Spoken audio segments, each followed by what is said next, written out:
So I would like to share with you my thoughts on the Fermi Paradox.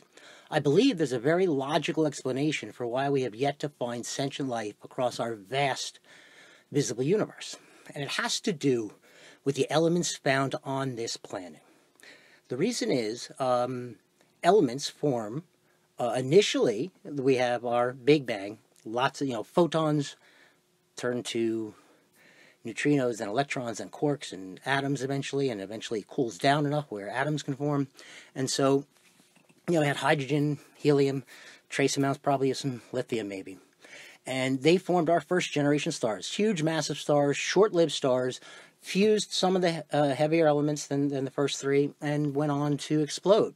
The explosion creates additional elements as well as the elements that were formed from the stars.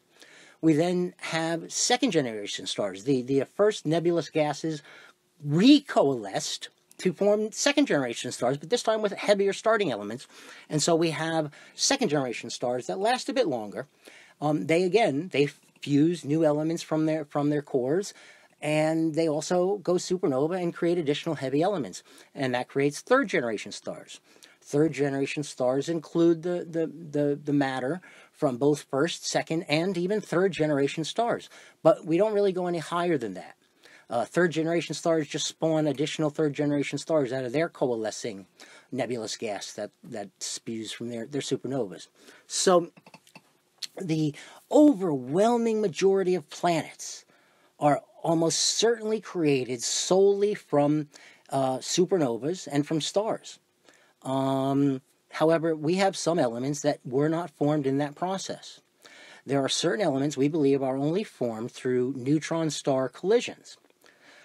Space is vast. Things don't collide often. Well, they did when it was much denser, but regardless, there are far fewer neutron-star collisions than supernova explosions. So the overwhelming majority of planets form from nebulous gas that was solely created from supernova explosions and the life cycle of stars, whereas a small select number of planets were formed to include matter that came from neutron star collisions. So if we look at what elements come from neutron star collisions that don't come from anywhere else, we find that the higher atomic number radioactive elements, like say uranium and things in that neighborhood, we're almost certain came from neutron star collisions. So the fact that we have those radioactive elements on our planet would be an absolutely logical reason to look into the implications of what those elements may have caused to provide life here that we may not see elsewhere. Now, let me pause for a second and say it's not true that there isn't life elsewhere. There is life everywhere. We will likely find, probably by the time my great-grandchildren have passed, we'll find no less than 10 to 100 different celestial objects within our own heliosphere that have fossils of life or active life. Life spawns everywhere, and it will do its best to survive for as long as it possibly can. Thermal craters, magma, volcanoes, as well as oceans and the sunlight of stars can provide the energy and nutrients to start with. We have species living far, far below the Earth's surface, living on sulfuric acid. They figured out how to use it as a food source. Okay, life will spawn everywhere. Sentient life takes time.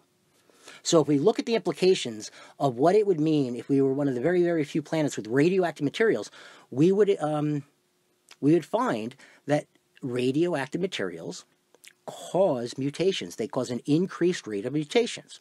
So if there was planets with radioactive elements, we would expect them to have more mutations occurring, and thus evolution could occur at a quicker rate.